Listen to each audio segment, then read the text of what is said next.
Hello friends, I am Kirti and welcome to my channel. बहुत बड़ी खुशखबरी है आज किसान आंदोलन से रिलेटेड। और जो तीनों कृषि कानून हैं उन पर अस्थायी तौर पर रोक लगा दी गई है और ये किसानों की बहुत बड़ी जीत मानी जा रही है। इतने दिनों से चली आ रही सुप्रीम कोर्ट जो है, सुप्रीम कोर्ट ने माना है कि सरकार की गलती है और सरकार ने इतने दिनों से कोई हल नहीं निकाला है, तो वो किसानों को कन्विंस नहीं कर पाई है।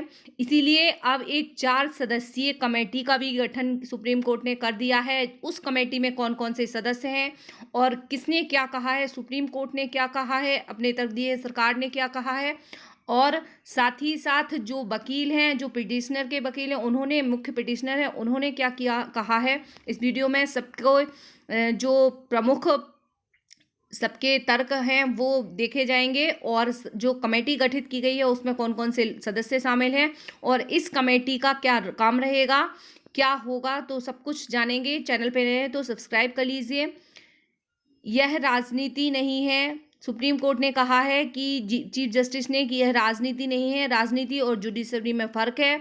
जो मसले का हल चाहेगा वह कमेटी के पास जाएगा। कमेटी ना सजा सुनाएगी और ना ही आदेश देगी, वह सिर्फ हमें रिपोर्ट सौंपेगी और आपको कोऑपरेट करना होगा। दोनों के लिए ही है ये, सरकार के लिए भी और किसान संगठनों के लिए भी, दोनों को ही कोऑपरेट करना होगा। और एक रिपोर्ट तैयार की जाएगी कमेटी के द्वारा, जो तीनों कृषि कानून हैं उनको चुनौती देने वाली जो अर्जियां हैं उन पर सुप्रीम कोर्ट ने जो है सुनवाई की। और कोर्ट ने तीनों कानून जो हैं, कृषि कानून जो इतने विवाद है, इतने की जड़ बने हुए हैं, उन पर अमल में लाने पर रोक लगा दी है। अब ये एग्जीक्यूट नहीं होंगे अभी। साथ ही इस मुद्दे के लिए 4 सदस्यीय कमेटी का गठन किया है। और ये जो कमेटी है, वो कमेटी में शामिल जो लोग हैं वो 4 लोग हैं। भूपेंद्र सिंह मान जो हैं वो भारतीय किसान यूनियन से हैं। और डॉक्टर प्रमोद कुमार जोशी वो इंटरनेशनल पॉलिसी हेड हैं। और अशोक गुलाटी जो हैं एग्रीकल्चर इकोनॉमिस्ट हैं। और अनिल घनवत शेतकरी संगठन महाराष्ट्र से हैं। ये 4 लोग जो हैं, इनके अध्यक्षता, इनके मतलब प्रेजेंस में एक कमेटी का गठन किया गया है। अब इससे पहले जो बहस हुई उसमें पिटिशनर के वकील जो एमएल शर्मा हैं, उन्होंने कहा कि सुप्रीम कोर्ट की तरफ से बनाई जाने वाली कमेटी के सामने पेश होने से किसानों ने इनकार कर दिया है। और किसानों का कहना है कि कई लोग चर्चा के लिए आ रहे हैं लेकिन प्रधानमंत्री सामने नहीं आ रहे हैं। इस पर चीफ जस्टिस जो ऐसे बोबड़े हैं, उन्होंने कहा कि प्रधानमंत्री को नहीं बोल सकते इस मामले में। और चीफ जस्टिस ने कहा कि हम कानून के अमल को अभी सस्पेंड करना चाहते हैं। सस्पेंड किया है, उनको रद्द नहीं किया है, ये ध्यान देने वाली बात है। और लेकिन बेमियादी तौर पर नहीं, हमें कमेटी में यकीन है और हम इसे बनाएंगे। यह कमेटी न्यायिक प्रक्रिया का एक हिस्सा होगी और कमेटी इसलिए बनेगी ताकि तस्वीर साफ तौर पर समझ में आ सके। हम यह दलील नहीं सुनना चाहते हैं कि किसान इस कमेटी के पास नहीं जाएंगे और हम मसले का हल चाहते हैं। अगर किसान बेमियादी आंदोलन करना चाहते हैं तो करें, मतलब अनिश्चित काल तक करना चाहते हैं तो सरकार ने दोनों ही पक्षों को, मतलब ऐसा नहीं है कि सुप्रीम कोर्ट ने सिर्फ सरकार को ही फटकार लगाई है, वो किसानों से भी बोला है। अब किसानों को भी, जो पहले नहीं मान रहे थे किसान संगठन की कमेटी का गठन हो, अब उनको जाना होगा, तभी उनका पक्ष मजबूत होगा। किसान भाइयों से यही होगा कि उनको जाना चाहिए, अदरवाइज उनका पक्ष जो है वो मजबूत नहीं रहेगा। जो भी व्यक्ति मसले का हल चाहेगा वह कमेटी के पास जाएगा। कमेटी किसी को सजा नहीं सुनाएगी, ना ही कोई आदेश जारी करेगी, वह सिर्फ हमें रिपोर्ट सौंपेगी। और यह राजनीति नहीं है, ठीक है। राजनीति और जुडिशरी या न्यायिक प्रक्रिया में फ़र्क है, आपको कोऑपरेट करना होगा। तो सुप्रीम कोर्ट ने दोनों ही लोगों से कहा है, सरकार से भी और किसान संगठनों से भी। जो एमएल शर्मा हैं, कृषि कानूनों को जिन्होंने चुनौती दी है, उन चुनौती देने वाले मुख्य पिटिशनर हैं एमएल शर्मा, उन्होंने कहा है कि justice JS Khehar, justice GS Singh भी कमेटी में शामिल किए जा सकते हैं। और चीफ जस्टिस जो हैं उन्होंने कहा कि हम प्रधानमंत्री से बैठक में जाने को नहीं कह सकते, प्रधानमंत्री के दूसरे ऑफिशियल्स यहाँ पर मौजूद हैं।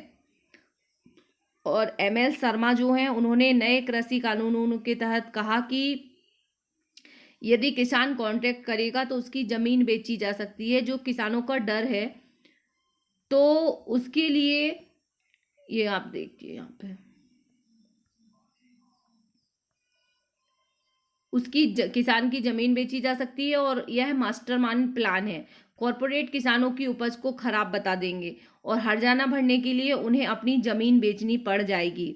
तो ML शर्मा जो हैं उन्होंने ये कहा। तो इस पर जो चीफ जस्टिस है उन्होंने कहा कि हम अंतरिम आदेश जारी करेंगे कि कॉन्ट्रैक्ट करते वक्त किसी भी किसान की जमीन नहीं बेची जाएगी।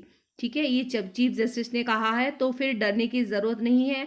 और AP सिंह जो है भारतीय किसान यूनियन जो भानु जी के वकील है उन्होंने कहा कि किसानों ने कहा है कि वे बुजुर्गों, महिलाओं, बच्चों को वापस भेजने को तैयार है। तो इस पर चीफ जस्टिस ने कहा कि हम रिकॉर्ड में लेकर इस बात की तारीफ करना चाहते हैं। और विकास सिंह जो कि किसान संगठनों के वकील हैं उन्होंने कहा कि किसानों को अपने प्रदर्शन के लिए प्रमुख जगह चाहिए, नहीं तो आंदोलन का कोई मतलब नहीं रहेगा और रामलीला मैदान या बोट क्लब का प्रदर्शन की मंजूरी मिलना चाहिए। तो इस पर चीफ जस्टिस ने कहा कि हम आदेश में कहेंगे, ये देखो चीफ जस्टिस का क्या है यहाँ पे, ये चीफ जस्टिस ने जो बोला है वो बोला है कि हम अपने आदेश में कहेंगे कि किसान दिल्ली के पुलिस कमिश्नर से रामलीला मैदान या किसी और जगह पर प्रदर्शन के लिए इजाजत मांगे। ठीक है, अभी मांगे, वो कहेंगे, कहा नहीं है ना। और एक अर्जी में कहा गया है कि एक प्रतिबंधित संगठन किसान आंदोलन में मदद कर रहा है। अटॉर्नी जनरल इसे मानते हैं या नहीं मानते हैं। तो के वेणुगोपाल जो कि अटॉर्नी जनरल है उन्होंने कहा कि हम कह चुके हैं कि आंदोलन में खालिस्तानियों की घुसपैठ हो चुकी है। ये के वेणुगोपाल जो कि अटॉर्नी जनरल है उन्होंने कहा है। अब देखते हैं जो मुख्य विवाद का कारण है तीनों कृषि कानून जिनको अभी अस्थायी तौर पर अमल में लाने पर रोक लगा दी है सुप्रीम कोर्ट ने। तो वो तीनों कानून क्या है, यदि आप लोगों को उसका मुख्य समरी जो है वो एक बार और बता देते हैं। पहला कानून जो है वो है कृषक उपज व्यापार और वाणिज्य सरलीकरण विधेयक 2020।